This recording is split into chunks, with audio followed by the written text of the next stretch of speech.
د دارالعلوم دیوبند حضرت قاسم نانوتوي رحمت الله علیه انګریزانو ورپسې ډېر زیات راغستې وه چې یاره دی به موږ ګیرو بلکې د هغه د جان دشمنانو نو خپلو خپلوانو ورته وي چې حضرت تاسو داسې چلو کوئ چې ډډه ته شئ پناه شئ نو دی یو 3 ورځې پورې غایب و بیا را پیدا شو نو خپلو رشته دارو ورته وي ته ګوره بیا دې ځان ښکاره کو تاسو ته موږ ویلو چې ځان مه ښکاره کوه وایي اصل کې ما نه به د زندګۍ کې د نبي کریم صلی الله علیه وسلم یو سنت پاتې شوی و هغه دا چې نبي علیه الصلاة وسلام په غار سور کې 3 ورځې پناه اخیستې وه ما ویل چې زه به دا سنت کوم ځای کې راجمدي کړمه نو وایي الحمدلله هغه مقامات ته هم میلاو شوه چې 3 ورځې مې د دشمنانو نه پناه واخیسته اوس را میدان ته شوم چې څه راسره کوي راسره دې وکړي زما سنت برابر شو خپله خورې ده د 90 سالو وه د 90 سال به زمونږ به د سوچې لکه بوډۍ وه اوس چې د 65 او د 70 شي نو بس هغه بالکل د هغې عمر زیات شوی و خاوند د هغې وفات شو دا قاسم نانوتوي رحمت الله علیه ورله راغی ورته وی خورې یو عرض کومه که ته نه خفه کېږي وی وایه وی نبي علیه الصلاة وسلام فرمایلي دي چې تاسو خپلې خویندې او خپلې لوریانې بغیر د نکاح نه مه ساتئ زه وایم چې ستاسو نکاح وشي نو ښه به وي خورې ورته په ژړا شوه چې وروره ته زما دې عمر ته وګوره زما خو عمر رسیدی ما دې حال کې خو زه خاوند ته نه یم تیاره هغه ورته وایي ما ته پته ده زه ستا هر څه ګورم خو د نبي علیه الصلاة وسلام دا یوه طریقه زه یم چې دا به څنګه راجمدی شي په اړه باندې مې ارمان دی هغه خورې په هغه عمر کې نکاح وکړه او قاسم نانوتوي رحمت الله علیه وی الحمدلله زما دړه دا ارمان هم پوره شو چې په ورځ د محشر زه کله نبی کریم صلی الله علیه وسلم مبارک ته مخامخ شمه او نبی علیه الصلاة وسلام ما ته مخامخ شي او ما له وګوري نو زما نه به خوشحاله شي نو د نبی علیه الصلاة وسلام ته به خوشحالي میلاو شي د نبی علیه السلام په خوشحالۍ کې زما خوشحالي پرته ده چې ورته یم چې یا رسول الله ګورې ستاسو د حکم تعمید ما د 90 سال په خور باندې هم هغه تاسو چې کوم حکم کړی ما پېژندې کړ عشق دې ته وایي صاحبه بیا حسین احمد مدني رحمت الله علیه په اولو ورځو کې چې کله به دیوبند کې درس کو نو ډېر زیات فقیري وه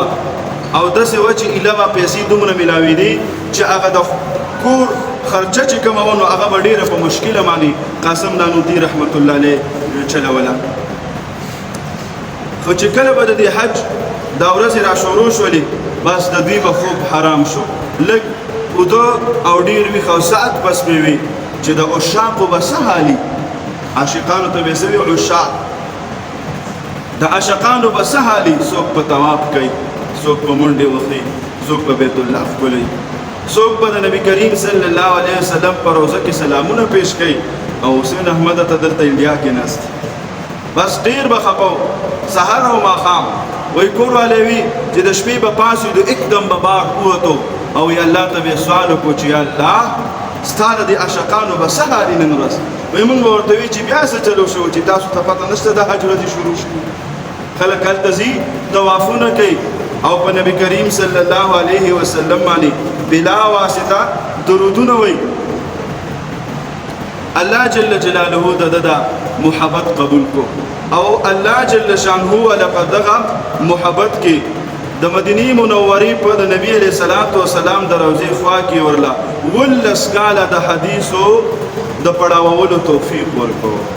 19 کاله به د نبی علیه الصلاة والسلام د روضې خوا کې ناستو او د نبی علیه الصلاة والسلام احادیث به بیانول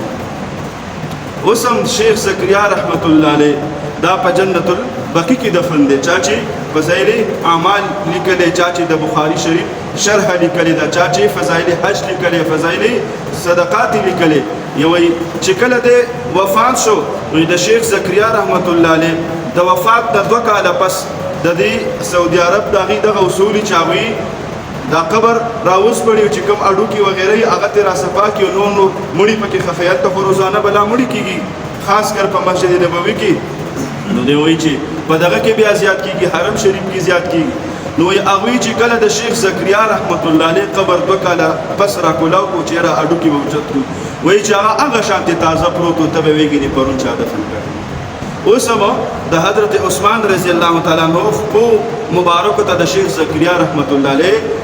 قبر مبارک ته وی هغه بیا د سره راسپړ دی نه دی دغه شانتي خلیل احمد سهارنپوري رحمت الله علیه د هم په مدینه منوره کې دفن دی وی د قبر تقریبا 3 کاله پس وی چیرې داس پړو نو چې کله وی راکولاو کو وی خلیل احمد سهارنپوري رحمت الله علیه اق شانتي روح سلامت پروتو څنګه چې هغه دفن شوی دا خلک عاشق رسول په دنیا باندې جمع دي او په قبر کې جمع دي په دنیا باندې هم سلامت او په قبر کې هم سدي سلامت دي رشید احمد گنگوهی رحمت الله علیه دله چا د مدینه منورې نه یو سوټ راوړو نو چې ولې ورکو دا هغه سوټ راواغستو او په خپل سر مبارک باندې کې خو شاګردان ورته وی دا سوټ خو د مدینه منورې جوړ نه دی دا خو صرف الته اغستې شوی دا خو د شام د ملک کپړه هغه ورته وی بچو تاسو ته پته نشته لري په دې کپړه باندې د مدینه منورې هواګانې لګېدلې دي چا ولا عمره یا حج ته بسوک تیری واغې چې راتللې کجوري ولا ورکې یو درې دانې د لاسو کې داسې ونیولې را به ویږي دا سونه ده یا څه قیمتي کاڼي دي داسې په ادب سره یې ونیولې داسې ورسره وي شاګردانو ته وی بچا زمانه چې کوم خاص کسان راځي ملاقاتونو له هغه لږ شمیر کې چې څوک کسان نو چې شمیر کې ورته وی حضرت 50 کسان دي خوشه وای خدا کجوري والے او دا 50 حصے کوي جګه 50 حصے کړي بيخي وړي وړي وای چې دوی لا یو حصہ ور کوي شاګردان ورته وی حضرت دا بيخي باریکی باریکی حصے نه لري دی معنی بس کیږي وی تاسو ته پته نشته دا باریکی نه دي دا ډیر لوی لوی حصے دي ځکه چې دا د مدینه منورې دي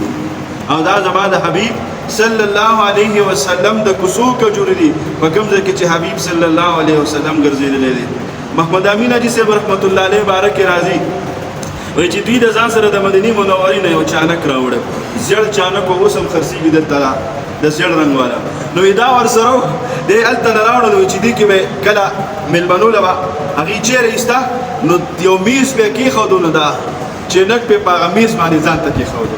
نو یو کس هغه په وای شو چې د دې سره ډیره زیاته مینه وای چې نک هغه وای روچت کو او ځان ته چې واغستا او هغه چانه کې واپس لاندې پسمکه کې خو وای محمد امین حاجی صاحب د کټ را کو شو په جړا شو زری اوچت کو چې ودا خدای نه بختدار سو کړ زما د شټو کړ لاندې کې خو هغه ته چې دې کې سړي وي چې دې کې دا چې دا زما د حبيب صلی الله علیه وسلم د کلی چانک ته په دې باندې د هغه ځای هواګانې لګېدلې دي زما عزتمندو هغه خلکو له الله په دنیا کې مرتبه ورکړه او په آخرت کې د لوی مرتبه خاوندان دي په مخ پاک باندې ول نبی علیه الصلاۃ والسلام سره غي سکي ملاقات په ور سره کوي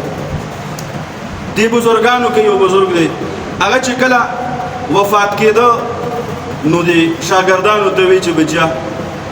زما په خیال چې دا شبلی رحمت الله علیه شبلی رحمت الله علیه شاګردانو ته وی چې بچا مال له وضو کې زه وضو نشم کولای نو هغه ورله وضو وکړو ډیر په مشکله باندې نو دی ورته بیا وی چې مان دا د ګوتو هلال پاتې شو